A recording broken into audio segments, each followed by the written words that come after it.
Right then, welcome back to the channel. 5 things we learned then, since I didn't really do that when we did the video that went out yesterday. So I thought we'll have a quick look. 5 things that we learned. Keep it going. It is pre-season and that after all. Manchester United versus Leeds. If that's all right with you lot, that's what we're going to go and do. So like I said, 0-0 draw with Leeds on paper. Not a result that you want to really be shouting about. But let's look a little deeper. See if there's some signs of what Amorim is trying to do. What needs fixing and who might be stepping up. 5 things that we learned. First one then, obviously probably the only major real good talking point was Cunha looks the real deal. His debut did not light up the stat sheet. He had no shots and obviously went off at half-time. That's to be expected in pre-season, but the intent was clear. He was brave on the ball. He was looking to carry it forward. He found clever little pockets in between the lines. He was drawing fouls. He linked well with Casemiro and with Ahmad, if not with Bruno. He pressed with purpose, which I think Amorim would be quite pleased with. And he was aggressive. And I think just in the little cameo that we saw from him, yes, minimal chemistry so far, but the signs were there and they were promising. Obviously not a natural number 9. He occupied that sort of left half space, and I thought he occupied it quite well. He might end up being the glue between midfield and attack that we've needed. And I do think he is going to deliver the goals and assists. Not on his own. Obviously, there's other players that are going to be required to come in and do a little bit of that as well. But we saw some stuff there. Number 2, Amorim's system. Now, let's be clear. He's not in his first week. This is not his first game in charge. He's been here now for 9 months. It's his squad, to a greater or lesser degree. Well, it's his squad now. Obviously, it's his staff, it's his ideas. And we did look like a team that was drilled in something specific. The shape, at least, looks drilled. You can see the wing-backs pushing up extremely high. It was a lot more aggressive of a press than we've seen. That's all good. But at this stage, that's the bare minimum. I expect tactical identity after that long. The issue is the creativity, the link up in the final third. It's still lacking. You got to see that by the end of pre-season. You've got to see that once Mbeumo comes in, and hopefully we get a striker in. Whether or not there's enough time to see that with a striker, it doesn't really matter now. Whether it's Xerxes, whether it's Bruno in a false 9, we have to start seeing Manchester United starting to look like we know what we're doing in the final third. There can be no excuses with this, yeah? The system is showing. We've got to get a little bit better off the ball. Yes, we are seeing a little more of an aggressive press, but we have to be, I also think that we need to be solid through the middle. The way we get transitioned on has to improve. There's tangible little bits that we have to start seeing be better from United. And number 3, low blocks. Despite having decent possession, even though it was at some point it was Leeds had a fair whack of the ball, United dominated the chances, but we still only had 4 on-target shots from 19 attempts. That's got to be better. It's a lot of huffing and puffing around the edge of the box. One big chance, Casemiro's, probably the pick of the game, I would say. And obviously a little bit of a chaotic late scramble, but the lack of clear-cut chances, I think, is still a concern. You've got the majority of that, the 5. I'm debating doing a thumbnail at some point this week of them all in black and white like prisoners. The 5, the accused. I'm debating doing something about all of those, the 5. They're mainly attackers. Sancho, Anthony, Garnacho, Rashford. Yes, Malassi is the odd one out in that. But if you threw Højlund in the mix, because personally I still think he's got to go, I would move him on. I don't think there's anything worth keeping him around for. I don't envisage him growing into a player that's going to do anything in a United shirt. That's a problem for us, because you're not, yes, you might bring in Cunha. Yes, you've already brought in Mbeumo, more or less. It's still not enough. There's still got to be a lot more brought in. There's still got to be more goals shared around the rest of those forwards. Rashford's off to Barcelona. We hope that there's going to be some movement on Sancho soon.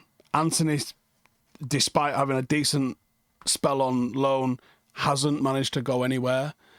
There's still a hell of a lot to do. A hell of a lot to do. A hell of a lot of players to move on.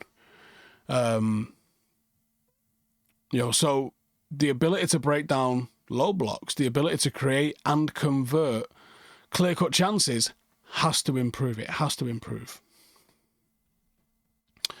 Number, what we're on now, 4, Leon. So, yes, we saw Diego Leon, and his debut gave us a little bit of everything. It was raw. He got exposed early doors. He showed a little bit of character to grow into it. Yes, he was strong. His physique looked pretty good. He had a couple of neat touches. He definitely didn't shy away, which I didn't think he was going to get. Some early promising signs there for an 18-year-old. But some of the others, and Højlund especially, the fact that Højlund was put on the bench for Cheeto, is that a signal?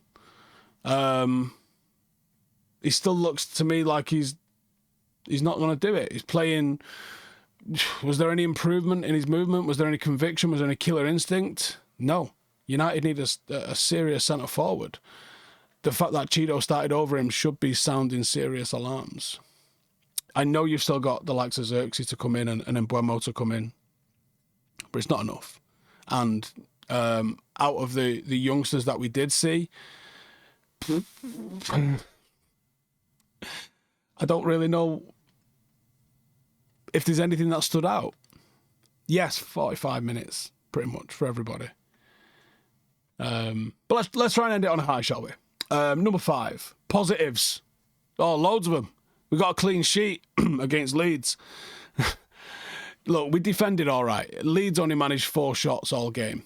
The early back three, Shaw, De Ligt, Mazraoui, that looked pretty good. And then Yoro, Maguire and Heaven later on, that looked assured as well. Heaton looked good off the bench. It was just going forward. It was clunky. Bruno and Cunha did not click. Bruno's positioning was a bit wild. Højlund was lacking everything. Transitions looked pretty good when they were happening. Casemiro's diagonals were elite. Mainu looks like he's trying to add range. It's still got... it's not quite got the pace of a Paul Scholes. It maybe never will have the pace of a Paul Scholes. But it was nice to see him trying those rangy balls. It'd be good to see if they can improve, because that's a real attribute when you're able to do them to a decent level.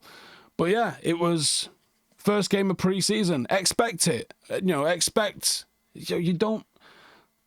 The best I've ever seen us look in pre-season was Louis van Gaal, and I was ready to just announce 21 is coming and everything. We've absolutely bopped Barcelona and Real Madrid, and we've done it with youth team players and one-touch football and unbelievable movement, and then the season started and we didn't play like that again, and you're like, what hell's going on? So I always temper a little bit of expectation in pre-season. Sometimes the lads are doing 2-a-days. It's 45 minutes. You don't necessarily know what they're working on. Sometimes they go into pre-season and the idea of today's game is to work on set plays. The idea of today's game is to work on playing out. The idea of today's game is final third, one-touch play, chance creation, whatever it is. Sometimes there is a focus in a game, and that can be a massive reason for the performance or the result. I did it myself a few years ago. We played on a really, really small 3G pitch. We played against a team from Northern Prem. I think they were Northern Prem, but they were definitely counties at least. They were going to beat us anyway. And I forced the lads to play out. And it put us under so much pressure. And they was panicking and they were arguing and they wanted to go along with it. And we lost 5-0. But the whole idea was to try and inoculate us against a team that's better than us. They're going to punish us. Let's get the worst case scenario and train for it, because it gives a fuck if you win in pre-season. It's not about that. It's about preparing you for the season. So it's one of them, innit? Nothing's won in pre-season. It's all about building towards the league kicking off. But there you go. That's what I thought. As always, I want to know what you guys think. Let me know in the comments. As this is airing, I will be probably at the airport because I am leaving for pre-season tour today. I got a talk that I am giving in Alabama on Wednesday. 2 talks, actually. One about youth development and one about my game model. I'm going to try and record them. I will put them out on Patreon in full. I might do an edited or vlog style version of those for going out. But either way, come check out what's going on Patreon.